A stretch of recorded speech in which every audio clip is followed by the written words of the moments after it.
નમસ્કાર મિત્રો આજના વેધર એનાલિસિસમાં તમારું સ્વાગત છે। મિત્રો ભારતમાં અને ખાસ કરીને ગુજરાત ઉપર હાલમાં એક સાથે 4 થી 5 સિસ્ટમો સક્રિય થઈ છે, જેના કારણે રાજ્યમાં ચોમાસાનો નવો અને તીવ્ર રાઉન્ડ શરૂ થવાની તૈયારીઓ ચાલી રહી છે। પ્રથમ વાત કરીએ તો કઈ સિસ્ટમ છે। પહેલી સિસ્ટમ સક્રિય થયેલી સિસ્ટમોની યાદી આપીએ તેમાં પ્રથમ છે ઓફશોર ટફ રેખા।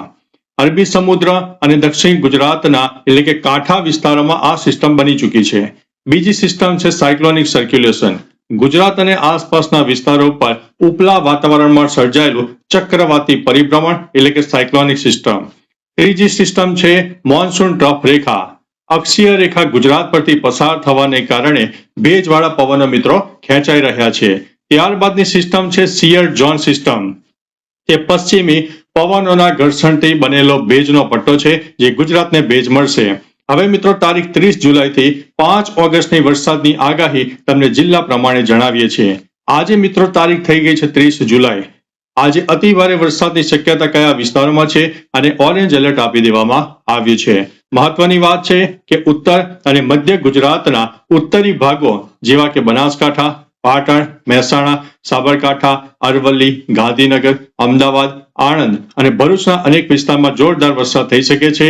ભારે વરસાદની શક્યતા એટલે કે યલો એલર્ટ ખાસ કરીને સૌરાષ્ટ્રમાં રાજકોટ, જામનગર, મોરબી, સુરેન્દ્રનગર, ભાવનગર, અમરેલી, જૂનાગઢ અને ગીર સોમનાથમાં જોરદાર વરસાદ થઈ શકે છે।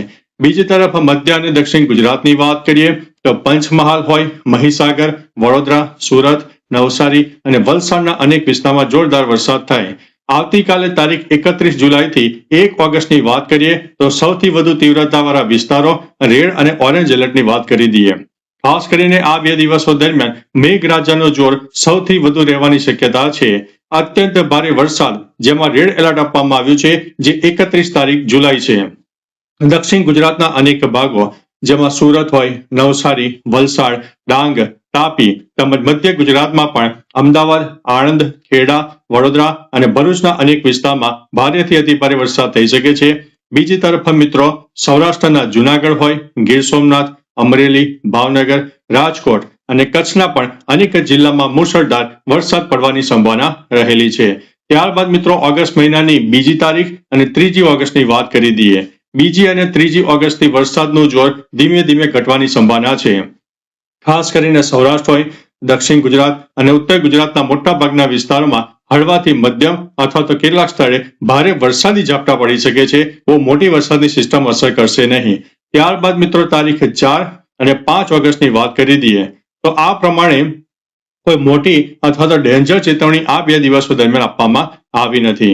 એકંદરે મિત્રો રાજ્યના મોટાભાગના જિલ્લામાં વરસાદનું પ્રમાણ આવનારી તારીખ 4 અને 5 ઓગસ્ટથી હળવો થઈ જશે અને માત્ર સ્થાનિક કક્ષાએ એટલે કે લોકલ ડેવલપમેન્ટના એરિયા જે હોય તેમાં હળવાથી મધ્યમ વરસાદી ઝાપટા જોવા મળી શકે છે। મિત્રો અમારા ચેનલ વતી ખાસ વિનંતી છે કે 30 જુલાઈથી 1 ઓગસ્ટ દરમિયાન નીચાણવાળા વિસ્તારોમાં પાણી ભરાવાની અને દરિયામાં ભારે પવન ફૂંકાવાની શક્યતા હોવાથી માછીમારોને મિત્રો દરિયો ન ખેડવા માટે અમારા ચેનલ વતી વિનંતી છે, કારણ કે વરસાદનું જોર અને પવનનું જોર વધારે રહેવાનું છે। તો ચાલો મિત્રો ફરીથી લેટેસ્ટ ઇન્ફોર્મેશન અને વરસાદની નવી આગાહી લઈને મળતા રહીશું। ત્યાં સુધી અમને રજા આપશો। નમસ્તે।